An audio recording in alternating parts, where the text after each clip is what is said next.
ஆண்டவராகிய இயேசு கிறிஸ்துவின் நாமத்திற்கு மகிமை உண்டாவதாக. இந்த காலை நேரத்திலே உங்களை வாழ்த்துகிறேன். இந்த கடைசி நாட்களிலே பிசாசு எந்தெந்த ரூபங்களிலே வந்து ஆணுடைய பிள்ளைகளை வஞ்சிக்க வருகிறான், பாவத்திலே தள்ள வருகிறான் என்கிற தலைப்பிலே கடந்த 7 நாட்களாக நாம் அநேக காரியங்களை வேதத்தின் அடிப்படையிலே பார்த்து வருகிறோம். இதுவரைக்கும் நாம் 3 காரியங்களை பார்த்திருக்கிறோம். பிசாசு எந்தெந்த ரூபங்களில் வருகிறான். முதலாவதாக he comes as a devouring lion, roaring lion, கெர்ச்சிக்கிற சிங்கம் போல, விழுங்குகிற சிங்கம் போல, எவனை விழுங்கலாமோ என்று அந்த ரூபத்திலே வருகிறான் என்று பார்த்தோம். இரண்டாவதாக he comes as a deceiving wolf, ravenous wolf, பட்சிக்கிற ஓநாயைப் போல, வஞ்சிக்கிற ஓநாயைப் போல அவன் கள்ளத்திற்கரசின் ரூபத்திலே வருகிறான் என்று பார்த்தோம். மூன்றாவதாக he comes the form of deadly serpent, ஒரு ஆபத்தான கொடியதான சர்ப்பத்தை போல, விஷத்தன்மை வாய்ந்த சர்ப்பத்தை போல வந்து பாதி உண்மைகளை சொல்லி எப்படி ஜனங்களை வஞ்சிக்கிறான், எப்படி ஏவாளை வஞ்சித்தானோ அதே போல இன்றைக்கும் அநேகரை வஞ்சித்து கொண்டிருக்கிறான். அதை தான் நாம் கடந்த 2 நாட்களாக பார்த்திருக்கிறோம். இன்றைக்கு 4ஆவதாக ஒரு காரியத்தை பார்க்க போகிறோம். பிசாசு வருகிற 4ஆவது ரூபம் என்ன? he comes as a divine angel, அவன் ஒரு தெய்வீக தூதனை போல அவன் வருகிறான். அந்த தோற்றத்திலே அவன் வருவதற்கும் வாய்ப்பு இருக்கிறது. 2 கொரிந்தியர் 11ஆம் அதிகாரம் 13ஆம் வசனத்திலிருந்து 15ஆம் வசனம் வரைக்கும் நாம் வாசிக்க போகிறோம். அப்படிப்பட்டவர்கள் கள்ள அப்போஸ்தலர்கள், கபடமுள்ள வேலையாட்கள், கிறிஸ்துவினுடைய அப்போஸ்தலரின் வேஷத்தை தரித்து கொண்டவர்களாய் இருக்கிறார்கள். அது ஆச்சரியமல்ல, சாத்தானும் ஒளியின் தூதனுடைய வேஷத்தை தரித்து கொள்வானே. ஆகையால் அவனுடைய ஊழியக்காரரும் நீதியின் ஊழியக்காரருடைய வேஷத்தை தரித்து கொண்டால் அது ஆச்சரியமல்லவே. அவர்கள் முடிவு அவர்கள் கிரியைகளுக்கு தக்கதாய் இருக்கும். இந்த 14ஆம் வசனத்திலே ஒரு வார்த்தையை நாம் கவனிக்கணும். சாத்தானும் ஒளியின் தூதனுடைய வேஷத்தை தரித்து கொள்வானே. சாத்தான் அவன் விழுந்து போன தூதன் என்பதை நாம் மறந்து போகக்கூடாது.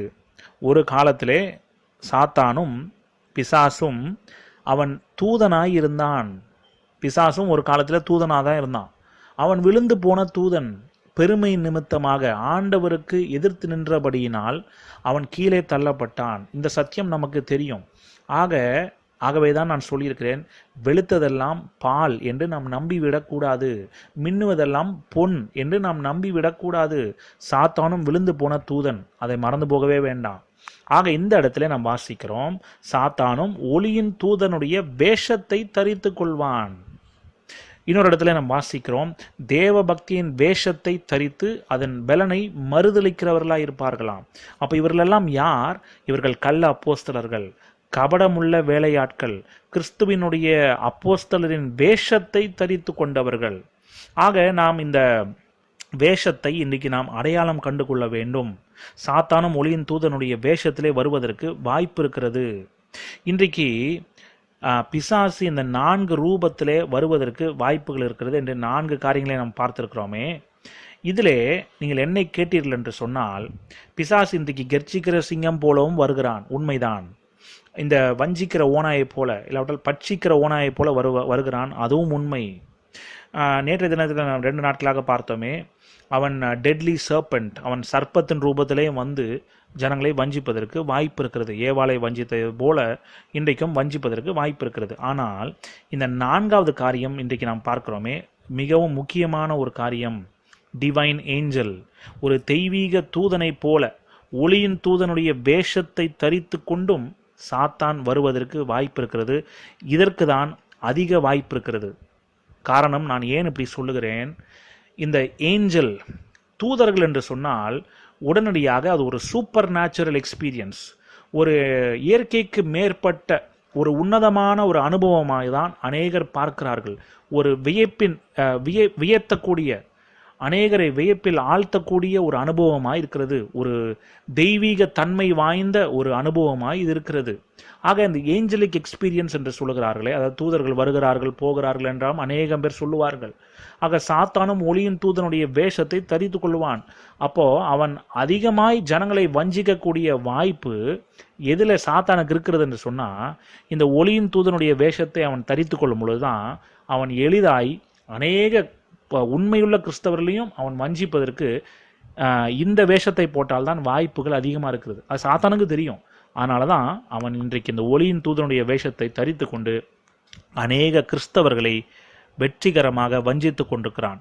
இதையும் தெரியாத பேதையர்களாகிய கிறிஸ்தவர்கள், சத்தியம் தெரியாதவர்கள், ஆண்டுடைய வசனத்திலே வேரூன்றி கட்டப்படாதவர்கள், அவர்கள் பேதைகளைப் போல வஞ்சிக்கப்பட்டு போய்கொண்டிருக்கிறார்கள்.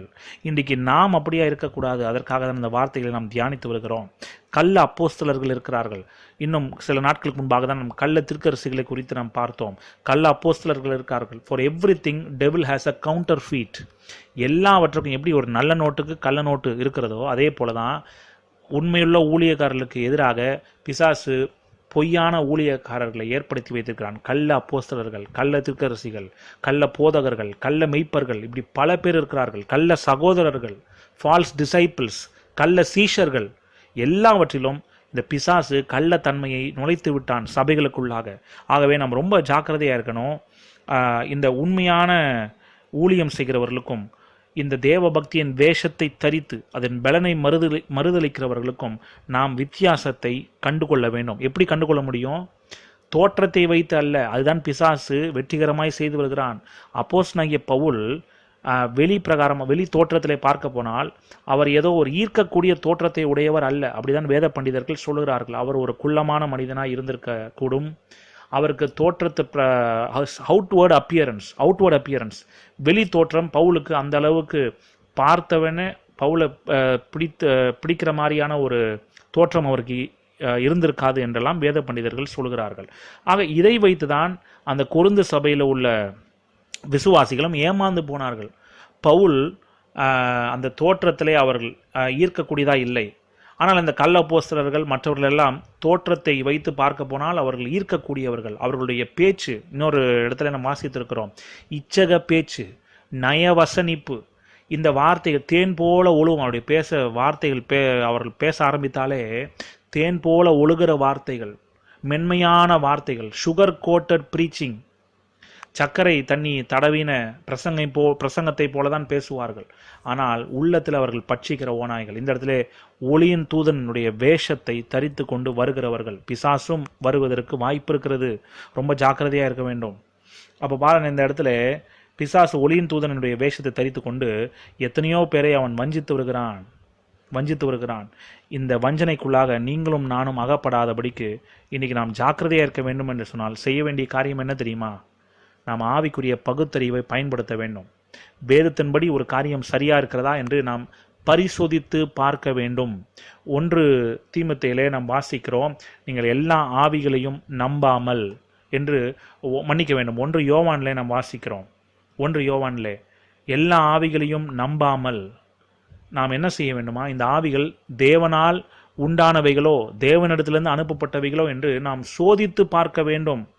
நீங்கள் வாசித்து பாருங்க, 1 யோவான் 4ஆம் அதிகாரத்தை வாசித்து பாருங்க. Beloved, do not believe every spirit, but rather discern, test to see if that spirit is from God.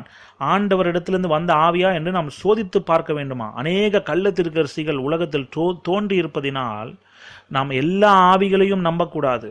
அந்த ஆவிகள் தேவனால் உண்டானவைகளோ என்று சோதித்து அறியுங்கள். Test every spirit. சில ஆவிகளை சோதித்து பாருங்கன்னு சொல்ல வரல ஆண்டுடைய வார்த்தையில. எல்லா ஆவிகளையும் சோதித்து பார்க்கணும். எத்தனை பேர் நாம் இதை செய்கிறோம்? உண்மையாக கொஞ்சம் யோசித்து பாருங்க. எல்லா ஆவிகளையும் நம்ம சோதித்து பார்க்கிறோமா? அநேகர் அதை செய்வதே இல்லை. இமோஷனலிசம், அந்த உணர்ச்சி வசப்பட்டு அந்த நேரத்தில் அநேகர் வஞ்சிக்கப்பட்டு போயிடுறாங்க. ரொம்ப ஜாக்கிரதையாக இருக்கணும். நேற்று தினத்தில் நாம் பார்த்துக்கிறபடி வேறொரு ஆவியும் இருக்கதான் செய்கிறது. There is another spirit. வேறொரு இயேசுவும் இருக்கிறது. வேறு ஒரு உபதேசமும் இருக்கிறது, சுவிசேஷமும் இருக்கிறது. ஆகவே வேதத்திலிருந்து பேசப்படுகிற எல்லா காரியங்களும் ஆண்டவருடைய காரியங்கள் தான் என்று நம்ம கண்மூடித்தனமாக நம்பிவிடக்கூடாது. ரொம்ப ஜாக்கிரதையாக இருக்கணும். பிசாசும் சாத்தானும் ஒளியின் தூதனுடைய வேஷத்தை தரித்து கொள்கிற காலத்திலே நாம் இன்றைக்கும் வாழுகிறோம். இது ஏதோ அப்போஸ்தலனாகிய பவுல் வாழ்ந்த காலத்திலே மாத்திரமல்ல, இந்த 21ஆம் நூற்றாண்டிலேயும் இந்த காரியங்கள் எல்லாம் நடந்து கொண்டு தான் இருக்கிறது. ஆகவே ரொம்ப எச்சரிக்கையாக இருக்கணும். இந்த பிசாசு வருகிற 4 ரூபத்தை நாம் பார்த்துருக்கிறோம். இந்த 4 விதங்களிலே 4 ரூபத்திலேயும் பிசாசு வந்து ஆண்டுடைய பிள்ளைகளை வஞ்சிப்பதற்கு வாய்ப்பு இருக்கிறது. இதை நாம் தெரிந்து கொண்டு ஜாக்கிரதை உள்ளவர்களாய், தெளிந்த புத்தி உள்ளவர்களாய், விழிப்புள்ளவர்களாய் இருப்பதுதான் ஆண்டுடைய சித்தம். ஆக இது எல்லாவற்றுக்கும் நாம் ஒரு சொல்யூஷன், ஒரு தீர்வு இருக்கிறது. இந்த வஞ்சனைக்குள்ளாக நாம் அகப்பட வேண்டாம் என்று சொன்னால் ஒரே ஒரு காரியத்தை நாம் செய்ய வேண்டும். அது என்ன காரியம்? நாளைய தினத்தில் நாம் பார்க்கலாம். இன்றைக்கு ஆண்டவர் அவருடைய கிருபையினால் நம்மை நடத்துவாராக. ஆமென்.